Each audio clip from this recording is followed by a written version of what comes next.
Hello and welcome to the Space Policy Edition of Planetary Radio. I'm Casey Dreier, welcoming you to the show that explores the policies and processes that enable space exploration. This month we have a slightly deeper dive or more bigger picture approach to a fundamental aspect of American scientific work and research, which is a set of proposed rule changes to how the U.S. federal government manages grants that fund science. Now, don't turn this off. Don't be afraid.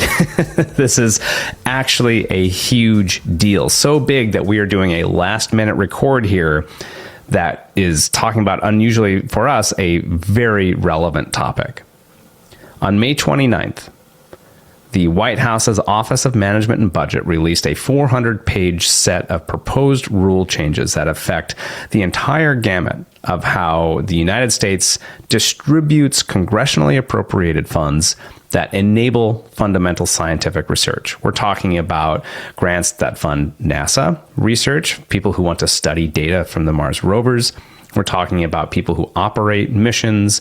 We're talking about even beyond that to fundamental biomedical research, community block grants, housing assistance, everything in terms of what the government does. The proposed rules are vast. The changes are vast. They egregiously, I believe, change fundamental aspects that restrict the idea of free inquiry and also the effectiveness of public investment in science. If nothing else, adding layers of punishing bureaucracy, centralizing control, and using forms of financial intimidation to restrict freedom of association and free speech. If this sounds hyperbolic, it reasonably does, but it's honestly, it's right there in the page. The government claims procedural rules to cancel and terminate contracts or grants at any moment for any reason without having to provide justification. They now would require political review instead of merit-based peer review of all grant awards and even grant opportunities. That means intentionally, and this is specific, a partisan operator from the White House, whether it's this one or a future one, would have the say and actually be encouraged to not defer to the merit-based review process and who to award grants to. It actually would add risks and punishments of being in certain institutions, membership organizations that the White House considers anti-American or against administration priorities. It allows the immediate termination for associating or even speaking on issues unrelated to your grant. This is a recipe for the suppression of scientific inquiry in the United States. The Planetary Society, at its fundamental level, is a scientific organization. We believe in the scientific exploration of space. We want to have science influence and direct how and where we go with robotics and with humans.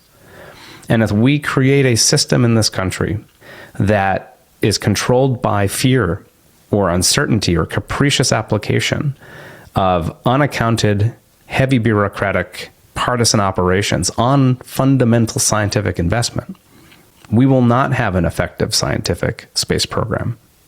We will not have an effective science program in this country. This is being pushed through a very dry and procedural process in terms of the federal rules and registers. Basically, the federal government formally saying, this is how we interpret congressional statute. There is an opportunity for you, anyone, you included, whether you're a professional scientist or not, to provide feedback to these proposed set of rules changes. The Planetary Society has made it easy to do so. You can check the show notes for this page or at planetary.org/action center. We give you the link there. Background materials, additional analysis. Again, this is much larger than our normal discussion of space policy. This is fundamental science policy in this country. How we enable our fundamental scientific investments to function, and if they function efficiently. To help work through some of these issues in detail, I've done two things. First, there's a new dashboard, planetary.org/rules-change. You can see comparisons, lines removed, lines added for every proposed rule change. You can follow along with that. Second is that our guest this month is Liz Ginexi. She's a former program officer at the National Institutes of Health. She has a fantastic Substack where she has raised some of these issues and provided some of the initial commentary on this. She's very insightful, again, through her experience in actually applying and managing these grants for the National Institutes of Health within the U.S. federal government. She joins me now to go through these issues. Before we do that, though, I just want to mention this may sound more partisan than normal, but I also want to emphasize that this is not a partisan issue. Even if you are disposed to some of the critiques of the scientific community's ways that they've been funding grants in the last few years, or don't care for DEI activities, there are more fundamental issues at stake, and the claims and changes to these rules are broader and more substantial and more detrimental to science beyond any single issue here. There are ways to address the prioritization of science without muzzling scientists, without taking away freedom of association and freedom of speech, without adding political review, which is, again, would persist across administrations unless a future administration decides to change this. So I want to keep that in mind as we go forward with this discussion. If you have any questions, you can always email me, casey@planetary.org. And now, Liz Ginexi. Liz Ginexi, thank you for coming on the Space Policy Edition of Planetary Radio at the last minute. Yes, well, thanks for having me. You've been quite busy, so I want to thank you again for your time, but get right to it. What is, in a sense, the Federal Register and federal rules that we're looking at? And why is this important that we see a number of proposed changes to how grants are managed by the federal government? Yes, I mean, I think maybe a little step back before that is the Congress passes legislation every year, and they are the body that allocates money to different programs, all kinds of federal programs, science programs, social service programs, health programs, transportation, you name it, right? And when they allocate the money, some of that money is distributed to the states and communities via grants.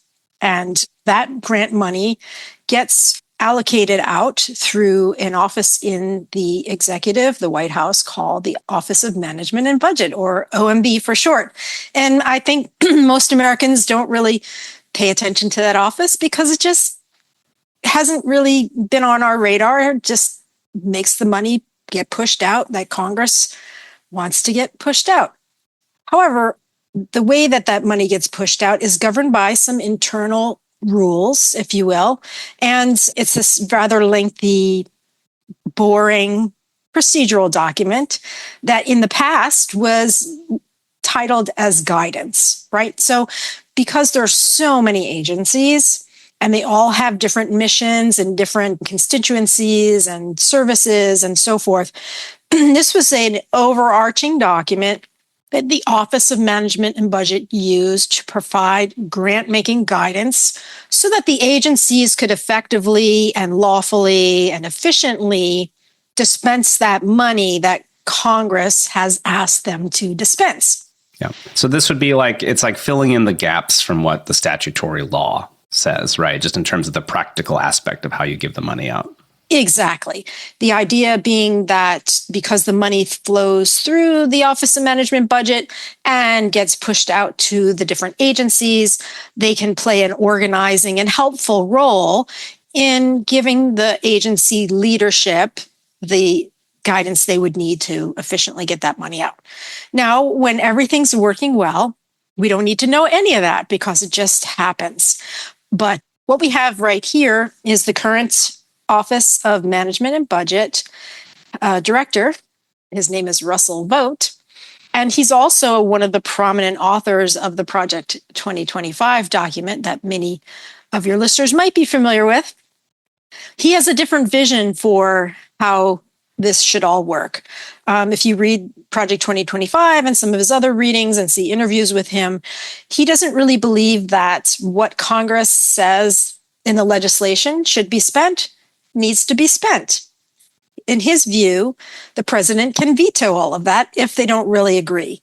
They've tried over the past year to cancel programs and grants that they didn't like, and they had some pushback in the courts. In many cases, they were told they're not allowed to do that. So this is another tactic along those lines from the current Office of Management and Budget, where they decided to take these procedural guidance rules and turn them into a heavy-handed regulatory document. And you can tell that by when I did my analysis of this 400-page rule, in every instance where the word guidance used to appear, they will be proposing to replace that with the word regulation. And they are centralizing control about the decisional authorities about the dispensation of all this grant money at the OMB itself, rather than the way it usually was and the way Congress intended it. The decisional capacities would be held within each of the agencies who all have leadership. So that's what's going on right now, and why there's a little bit of concern that one office would be in charge of deciding all of the grant making for every single agency. So before we go into the exact details, because as you said, this is a huge document. It's one of those things where I think almost intentionally designed to overwhelm easy read through summarization of what it's doing. It's doing a lot of proposed changes. Before we get to some of the more irrelevant and egregious ones that I think in terms of what we're worried about, you and I and others are worried about it for American science, I want to fixate on this idea of changing it, the overall structure from guidance to regulation. So you used to work at the National Institutes of Health as a program officer. When you would see a guidance versus regulation, like maybe just kind of give an example. How does that change what we're talking about here? Why is that important as a fundamental context here before we go down to these other specific changes that are proposed in this? That's right. So how that works within each agency, and I worked for the National Institutes of Health, so I know it the best, so I can use that as my example. But each agency typically will have some presidential appointees, but they'll also have leadership that are not presidential appointees. They're, in the case of a science agency, they're oftentimes scientists who are leading the different offices. In the case of the NIH, we only had 2 presidential appointees, pretty unique for an agency. We had the NIH director and the NCI director. And all of the rest of the staff, by statute, was designed to be scientists. So each of the heads of the 27 institutes and centers were all preeminent scientists in their respective fields. The staff underneath them, people like me as a scientific program officer, I'm also a scientist. And the entire agency was staffed with scientists and budget people and analysts to properly dispense the money.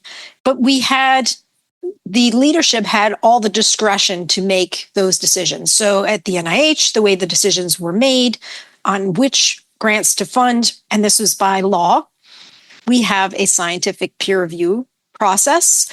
They call them study sections. So the science grants come in and they get reviewed by a panel of scientists for each of the disciplines for which that application pertains, and they will rank and score the applications in terms of their scientific readiness and merit. And then a second level review occurs, which is done by what's called advisory councils. So each institute and center has external scientists who are appointed for several year terms to help advise the NIH on the science. So they take a look at the grants also that were just reviewed. They sort of do a second level review of what the peer review said. Do they agree? Do they not agree? And then after that's all done, the institute directors in each office, institute, center, then has the authority to pay a grant. And that's how business was going. So we never really concerned ourselves with OMB really at all. The decisional capacity was given to the NIH through statute to make these decisions based on science. So no. I think for me, I never knew about this document, for example. Right. So that's interesting. Right. Yeah. You never had to know about it. It was almost as because it was guidance, but it also just was broadly practical, right? That it says like, take these things into consideration. You can't, there's also fundamental rule. You can't pay non-citizens. You can't pay it for illegal purposes, et cetera, basic aspects. But at the core here is that Congress gives money. the scientific organization, NIH in your case, it works the same at NASA, convenes a bunch of experts in the field who review the proposals for grants.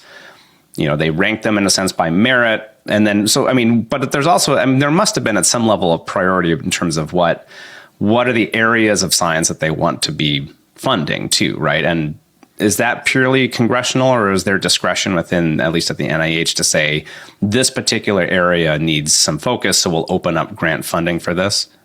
That's right. So at the NIH, it's both. Sometimes Congress will earmark particular types of funding or topical areas of concern. So some recent examples, Vice President Biden under President Obama, they started what was called the Cancer Moonshot, which had a goal of accelerating some cancer cures in a specific amount of time. So sometimes there are things like that. We have the Brain Initiative, which was really launched many years ago to elucidate the mystery of the brain. So those are some examples of congressionally earmarked.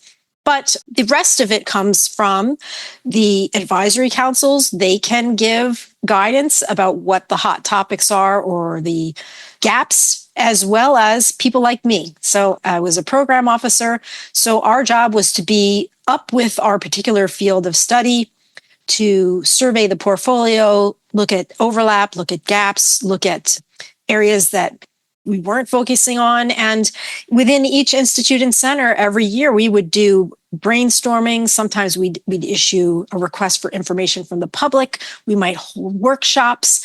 So it was really a consensus-driven, democratically informed process through the scientific community to figure out if there were other highlighted areas. And then pretty much 80% of what comes in to the NIH is just what we call investigator initiated, meaning you're a health scientist, you're a biologist, you're a biochemist, you're an oncologist, whatever, and you have a great idea. You don't have to check with us, just send it in and we'll take a look at it. Yeah. Yeah. And again, very similar with NASA, you have missions going out to Mars or to Jupiter. They'll have funding for, okay, I want to work with this data, try to figure these issues out, develop new instrumentation. You pitch that basically, and then it's reviewed by your peers. But I think the core here is that there is a merit-based selection process using expertise that is largely, and I think this goes back to the very establishment of this whole national investment in basic R&D starting in the late 1940s, early 1950s with the National Science Foundation, Vannevar Bush's Science, the Endless Frontier document that I've talked about on the show before as well, that the intention was that the government provides resources and the scientific community helps set the priorities in order to have the most efficient. What are we investing in valid and meritorious areas of research, correct? That's right. And it has been, for the past 80 years, an amazing system. It has led to pretty much every technological and medical breakthrough that you can think of here in this country. Many of the things that we all take for granted today, the cell phone that you use every day, the internet that you use, clearly any of the pharmaceuticals that are curing conditions that you are getting treated today, every single one of those was developed through basic science that came out of the NIH. And in fact, the NIH is an economic boon for the country. The estimates are that for every $1 in expenditure at the NIH, it returns approximately $2.57 in economic impact. So that means job growth, that means innovations, patents, drugs, surgeries, cures, treatments, and just health impacts. So it's been a great system, and it's produced from the NIH over, I believe, 174 Nobel laureates discovering basic science and medical breakthroughs. So it really has been quite a wonderful system, the peer review and merit. Yeah. And we're talking NIH, what, 35-ish billion per year? 30 to 40? 48. 48. Billion. Okay. Mm-hmm. So NASA is a much, I think NASA gets about 1.2 billion per year out the door, smaller, a little more obviously niche areas of research compared to fundamental biology and human health and medicine. Mm-hmm. Most of these scientists depend on this to also have their livelihoods, right? That this, universities, this all kind of feeds this system. So what does these set of rules then pertain to change? You could just choose the top hits, because it's hard to express, because I think I'm trying to lay the groundwork a bit for how it works now, but it's hard to express how radical these changes are, because they're dressed up in this dry, procedural document. But you've had some really great writing about that. We'll pitch your Substack here on the show notes and here at the end. But you were highlighting some of the most substantial changes, and they're substantial, right? Yes. And in some sense, it is a dry document, but it is unusual. I just want to put a pin in that. From the moment I started reading it, it was alarming, because it's not like any usual government document. It begins with this rambling preamble, and it is filled with lots of mis and disinformation. Mm-hmm. So I just want to encourage readers. I just posted a little bit about this today, but I'm gonna try and touch on that a little bit more in future Substacks. But there is a mis and disinformation campaign going on around what this really is about. So I want to set that aside. But when you take away the cloud of what they are claiming to do, and you look at the actual words on the page of what they plan to do, I was able to take a look at this document from the standpoint of, first I read it, but then I also was in touch with a former OMB staffer who provided me with a tool that shows you the marked up document as it looks now and compared to what it would look like if these new changes are implemented. So the old stuff is, if it's crossed out, it's redlined. And if it's new, it's in green. Very similar to the tool that I threw together, it sounds like. Exactly. Yes, which will be linked to in the show notes here. Exactly. And what you quickly learn when you take a look at that side by side is that this document is essentially taking existing sections that had a particular purpose and turning them on its head into a 180. And I would say that one of the worst examples of this is there is a section, which is 200.300, which was designed to tell the agencies that in their grant making, it would be unlawful to exclude anyone from being eligible for grants based on their demographic characteristics, right?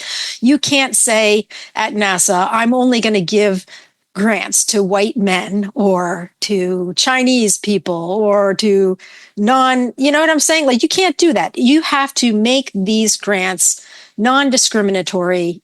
The process needs to be fair. And what this new revised section does is essentially crosses that out. So the language as it used to say was, in administering awards subject to a federal statute prohibiting discrimination based on sex, the federal agency must ensure da da da da da da. So you can't discriminate based on one's sex. Okay.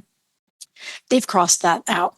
And now they're using it to argue that anything that is equity focused or quote DEI focused is in and of itself a form of discrimination, which is bonkers. So a section that was designed to protect people from discrimination has been converted into a section that prohibits programs designed to serve those exact people, right? Or even acknowledge it. Yes. It seems like. It's very diabolical. Some of the other major changes, in addition to that, I mean, so this is coming from a lot of the, I'd say, to even jump back, the language I really resonate with you on in terms of how it reads like a partisan political document in what should otherwise be a relatively dry procedural changes document. It's representing very strong opinions, partisan opinions on, as you said, DEI, a lot of the issues that kind of formed in the Trump campaign, going forward. But I'd say it even more core to what we just talked about in terms of how the U.S. invests in fundamental scientific research. This whole merit and peer review process that you talked about is basically neutered. It takes that out completely. Exactly. And what they did in the document in that section about the peer review, and there was a specific guidance on this, 200.205D, it basically takes the section about peer review as being in the old rule. It said that peer review is the foundation of the existing merit review system, right? And that's what we've been talking about. It has been the engine, the fuel of advancement.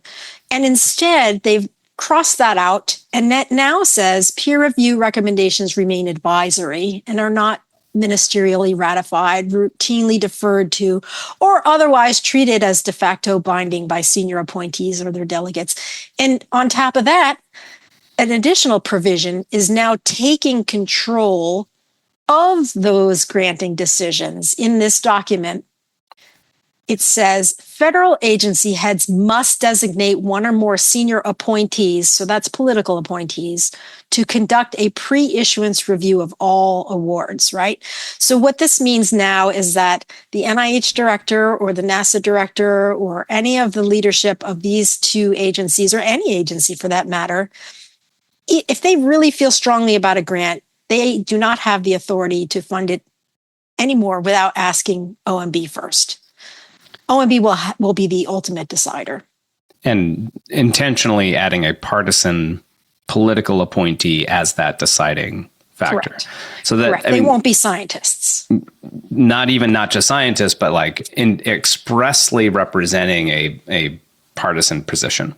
Correct. They'll work for the Trump administration. And so I think the other word there was that they won't even routinely defer. It almost encourages not following peer review on these grant awards, and the way that I read that. And it almost sounds like we're going to continue the peer review process as a charade, in essence, right? So NIH will still have its many study sections, and grants will come in and get a score or what have you, but the process will be relegated to somewhat meaningless. Yeah. Right. By statute, or not by statute, but by these procedural documents. Yeah. And that's the thing, that this is the way the statute for NIH is written. The study sections are supposed to be the reason. So these parts of this document are, I really don't think that they jibe with law. So I think if it is implemented, there are a lot of grounds here for lawsuits, because this doesn't seem legal to me. Yeah.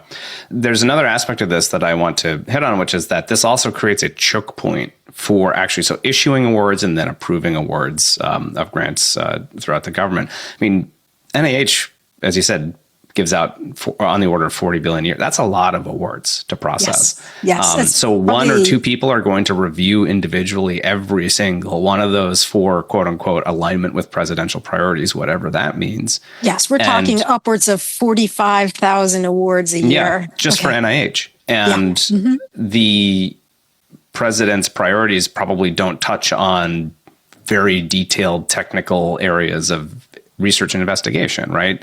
Assuming they don't touch some of these more partisan areas of now, what they call DEI and so forth. And that's where I see a huge issue. It's in and of itself an intentional bureaucratization of this process that slows down intentionally by adding layers of centralization of bureaucracy. That's right. And then also adding huge opportunities for I don't know, funny business in this. Like, who is this person and why are they? If there's no merit-based review process, and it's kind of this amorphous priorities thing, maybe that individual, this grant's coming from this college that rejected me when I applied to college. Well, sorry, you're not getting that one. Or, hey, these people are like, they've said nice things about me or the president or something, and it's just, they get this one. That seems like it adds a huge opportunity for abuse and fraud and waste, the kind of the very things that they're saying that they don't want. Right. The accusation is often a confession here. It certainly gets rid of the transparency. It will mean the erosion of any trust in the agencies. It opens up for corruption and cronyism and self-dealing, and it's really troubling. We'll be right back with the rest of our Space Policy edition of Planetary Radio after this short break. Hi, y'all. LeVar Burton here. Through my roles on Star Trek and Reading Rainbow, I have seen generations of curious minds inspired by the strange new worlds explored in books and on television. I know how important it is to encourage that curiosity in a young explorer's life. That's why I'm excited to share with you a new program from my friends at the Planetary Society. It's called the Planetary Academy, and anyone can join. Designed for ages 5 through 9 by Bill Nye and the curriculum experts at the Planetary Society, the Planetary Academy is a special membership subscription for kids and families who love space. Members get quarterly mailed packages that take them on learning adventures through the many worlds of our solar system and beyond. Each package includes images and factoids, hands-on activities, experiments and games, and special surprises. A lifelong passion for space, science, and discovery starts when we're young. Give the gift of the cosmos to the explorer in your life. There's other aspects of that. We're just going to highlight a few of the most egregious, and I'm going to combine these two because I think they're related. The formalizing that any active grant that you have been awarded or a PI has been awarded, a principal investigator, can be terminated at any time for any reason. That's right. I mean, that's basically saying I have, what's an average grant size at NIH, just for an example, 10 to 20 million? The typical bread and butter R01 grant for many years was capped at $500,000 per year. And with the permission, sometimes you could get it up to like $700,000 a year. Okay. Center grants and things like that are a lot more, but let's just say 500. 500. So you're hiring with that money, you're saying, okay, for 3 years, let's say I have a grant. That means I can hire a postdoc, I can hire lab technicians, I can buy this piece of equipment, I can pay rent for 3 years. The person I'm hiring knows that they'll have a job for 3 years. That's how I can get them to come work for me and so forth. This says at any moment that money can disappear and you suddenly can't pay your staff. That's right. And last year, we saw a cancellation of lots of grants, and you may have I tracked it for NASA side, yeah. And the courts stepped in and said, no, you can't do that. So I think this is really just another stab at that. It is another try that they got struck down in the courts for the most part.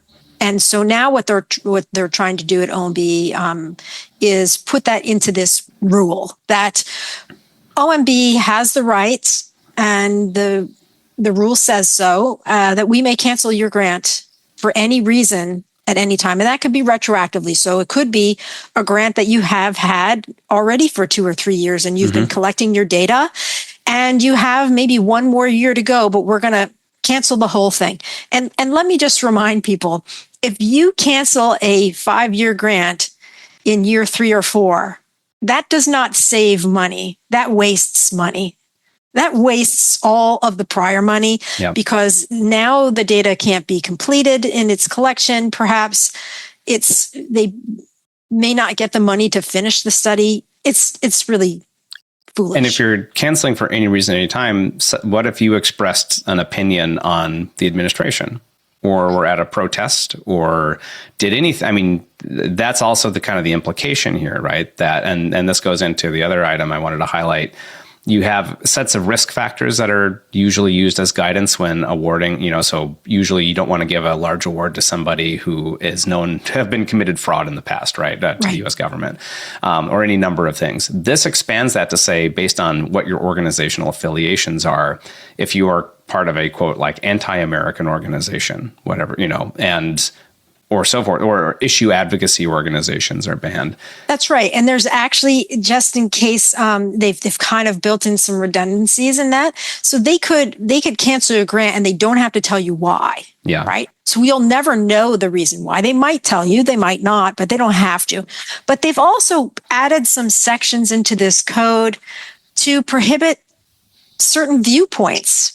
I think this is also highly likely to be illegal because we do have still have a First Amendment in this country. But if you look at Section 200.450, it tries to say that if you message about anything, any social issue, political issue, or public policy issue that is objectionable to them, or you engage in any voter registration activities outside of your work, you may no longer be allowed to get a grant from the federal government. And I can see an immediate legal problem with that.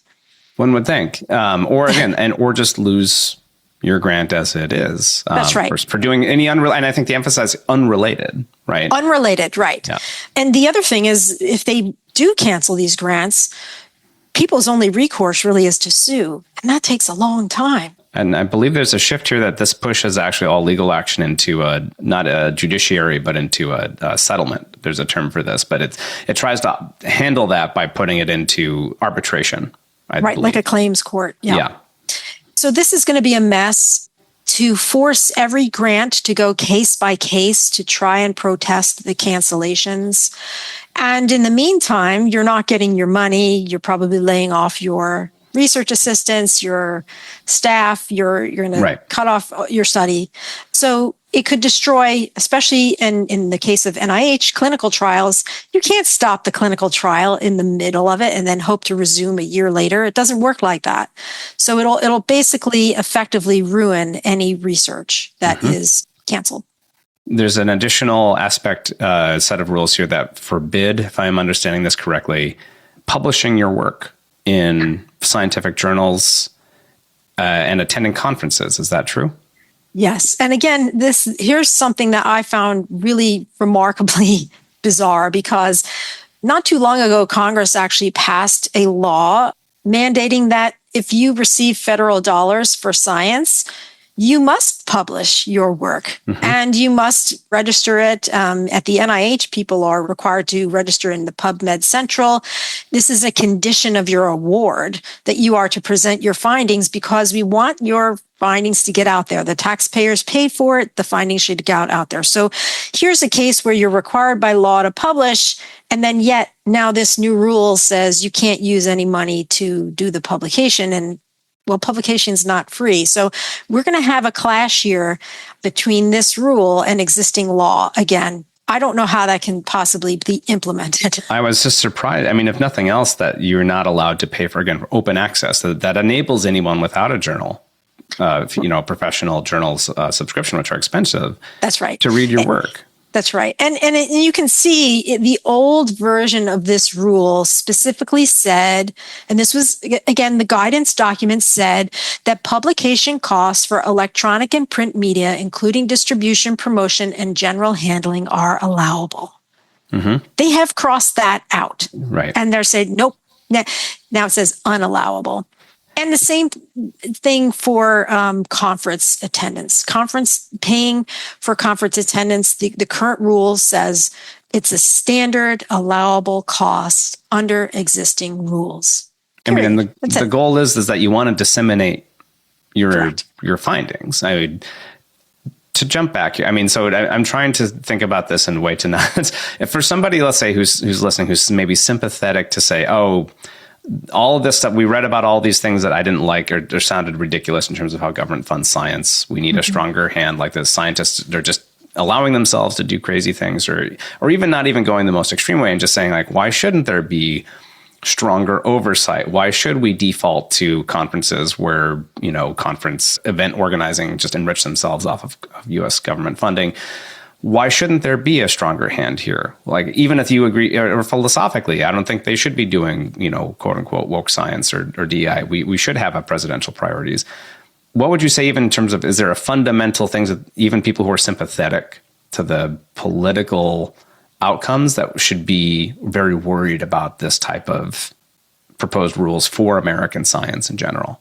Yes, I think, what I could say is that our system has been great, but it hasn't been perfect. There are peculiarities about the system that we could debate and think about reforms. A perfect example is publications and conferences. They've gotten more and more expensive over time. And one might say, why should these expensive publication costs be paid by the taxpayers? Well, that's a problem that we could try and isolate all the issues and work on that as a problem.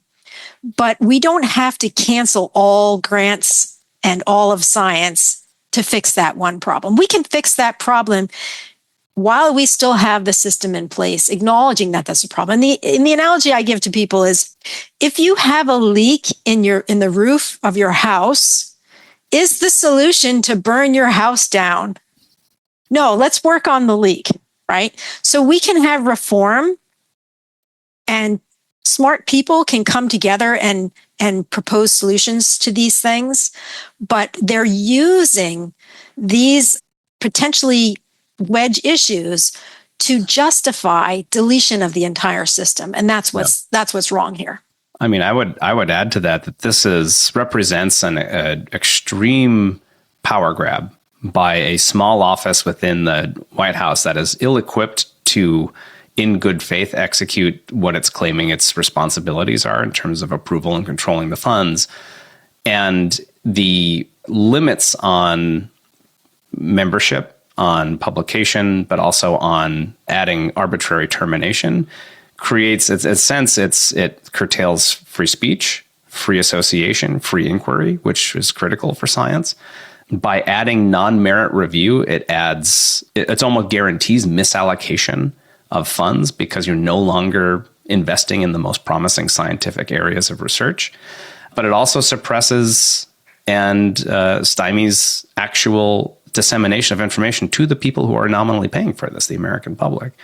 I mean, all of that would be, regardless of, I think, how one feels about the politics of what science does, all of these extra rules changes, show that there's more going on here than just trying to align focus of science, right? This is about subduing a perceived group in American society by threatening their livelihood if they speak out in ways that any administration doesn't like.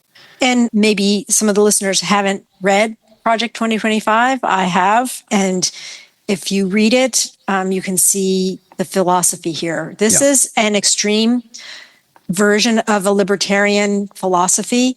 I don't think that Russell Vogt and people like him believe that the taxpayers' money should be used to pay for any federal programs, except maybe the military.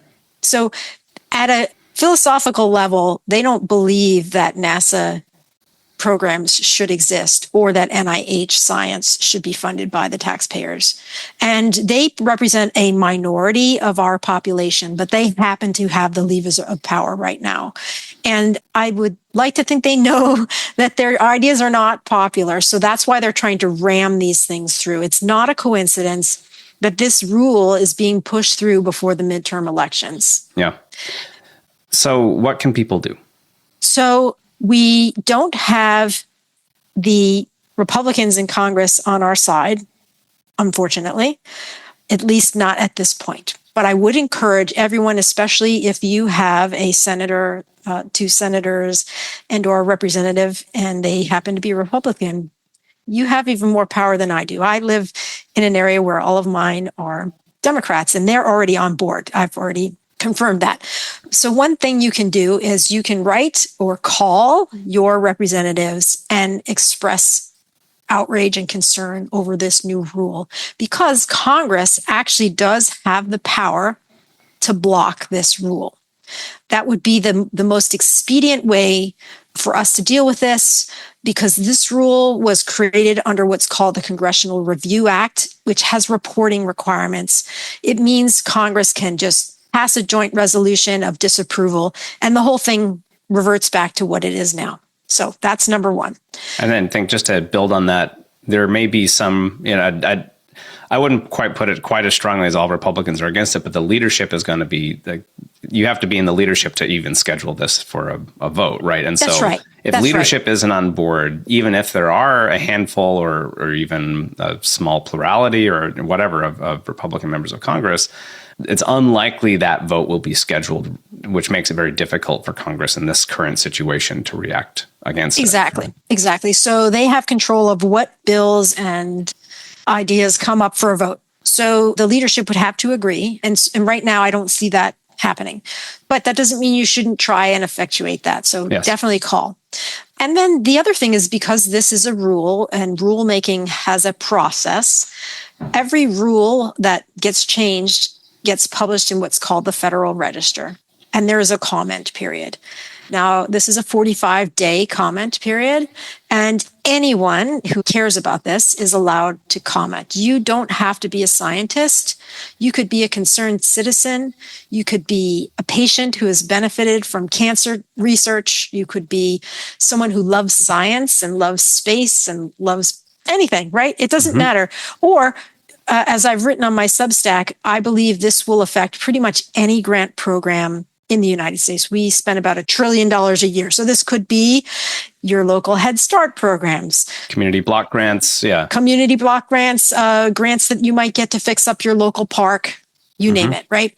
If Russell Vote decides that your community is too woke or that you insert reason doesn't like you, they could target the grants in your community for deletion, and they will not have to give you a reason why. So this rule making, it sounds pretty boring, writing a comment. And because I had special understanding of the Federal Register based on my work at NIH, I've counseled people on how to submit comments to the Federal Register before. I figured, you know what? People probably don't know how to do this. Let me write a quick primer and put it up on Substack and make it free for everybody. So if you go to Substack, if you've never done anything on the Federal Register before, I have a step-by-step, here's how you do it, here's the link. But the key here is when you submit your comments, you don't want to cut and paste a form letter, because if everyone writes the same thing, it will count as one comment.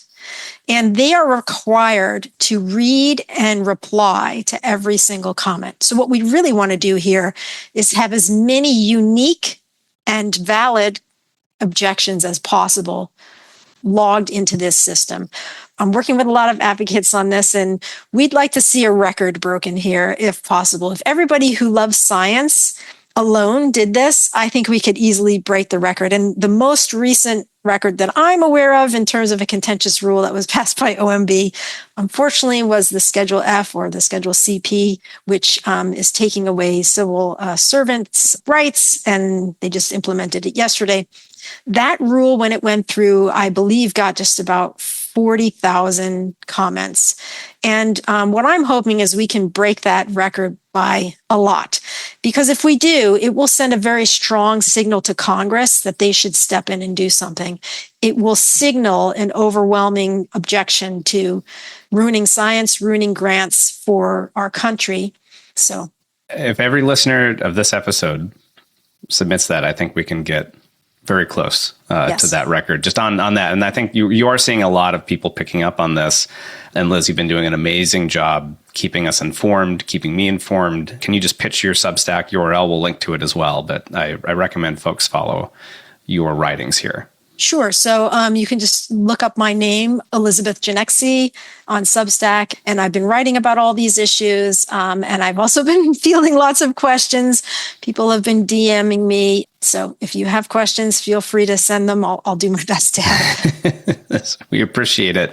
And again, I think the key here is that even if sympathetically you are aligned with some of the critiques of science that we've seen from the administration, this goes so far beyond it and fundamentally undermines the very practice and ability of American scientists to even share the results. That this is a fundamentally destructive and restrictive set of rules that will be challenged, but we do need to speak up in terms of just, do we want to have free inquiry with American science? One last thing I would say is a lot of people are afraid to comment. Well, clearly, right? You can comment anonymously. Okay. And I would say that an anonymous comment is better than no comment. Okay. So go ahead and click the button on the page that says anonymous. That's fine. And every single comment will go into the historical record. And if this rule is implemented, the lawyers that will sue will have that record on their side. Yeah. So you want your voice heard. If we have to take this to court, we want as many dissenting comments in there as possible. Very good point. And thank you for mentioning that. Liz Ginexi, thank you so much for your time. Super helpful. I recommend everyone follow her Substack. We'll link to it. There's also an action that the Planetary Society has put up to help facilitate submissions to this and do that kind of unique writing that she mentioned. And best of luck with this. We have until July 13th to provide these submissions, and we'll go from there. Thanks so much.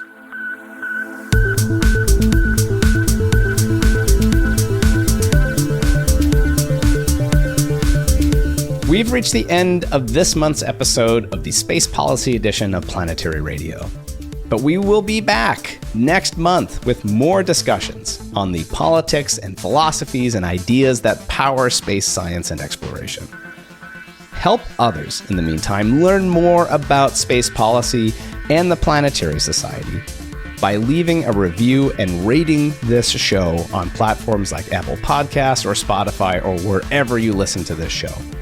Your input and interactions really help us be discovered by other curious minds, and that will help them find their place in space through Planetary Radio. You can also send us, including me, your thoughts and questions at planetaryradio@planetary.org. Or if you're a Planetary Society member, and I hope you are, leave me a comment in the Planetary Radio space in our online member community. Mark Hilverda and Ray Paoletta are our associate producers of the show.